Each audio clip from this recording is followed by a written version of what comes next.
Going into the Commonwealth. In May, the DEA detained hemp seeds for Kentucky pilot projects at the Louisville International Airport. Well, it took days to get them out of federal custody, while state officials said the holdup could jeopardize the Kentucky hemp projects. The two sides went to federal court before the seeds were released. Today, a spokesperson for the Agriculture Department told WHAS 11 News that the current agreement provides security to add projects, and there will not be restrictions on where and how much of the hemp comes into Kentucky in the future.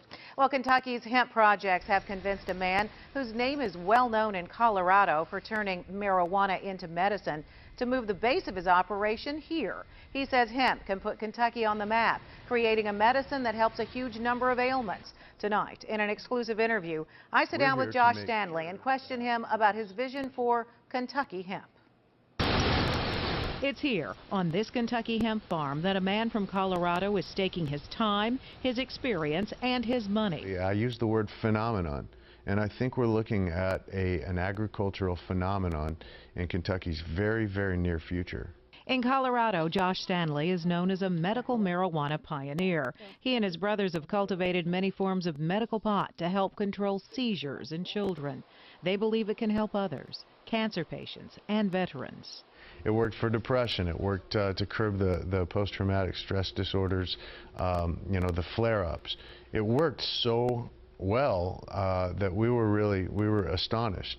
Earlier this year, Stanley was front and center in Frankfort, testifying before Kentucky lawmakers about the Colorado cannabis. There was no psychoactivity to it. There was no high. In this WHAS 11 exclusive interview, Josh Stanley talked to me about moving the base of his operation to Kentucky. But here, he says he isn't concentrating on medical marijuana, still illegal in Kentucky. He has shifted his focus to hemp. I don't use the cannabis word or the marijuana word. That turns people off immediately. What we're dealing in are very special strains of hemp, both for a nutritional and a medical purpose. Now he's investing here, partnering with Kentucky farmers on 2 pilot projects and in the market to buy land of his own. Kentucky is the place to be, and Kentucky is going to be the example for the rest of the country. I'm confident of that. Stanley says his interest in medicinal hemp began with his own back injury and the pharmaceutical drugs he was taking before a friend told him to try hemp. And within 3 weeks, was off all the pain pills. Since then, he and his brothers have been at the forefront of creating strains of medical marijuana with drastically reduced levels of THC, the substance that gets you high, and turning it into medicine. You watch these children come to life for the first time. You see their lights come on.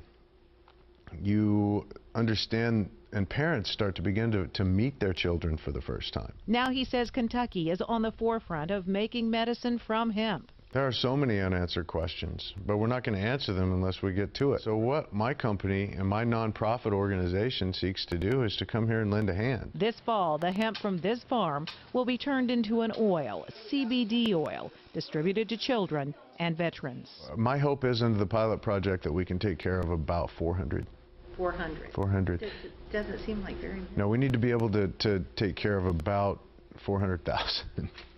Yeah, but that's okay. This is a start. You have to start somewhere. Stanley is working in several states for medical cannabis efforts. The FDA says there is no scientific proof that hemp or marijuana oils are effective on any ailments.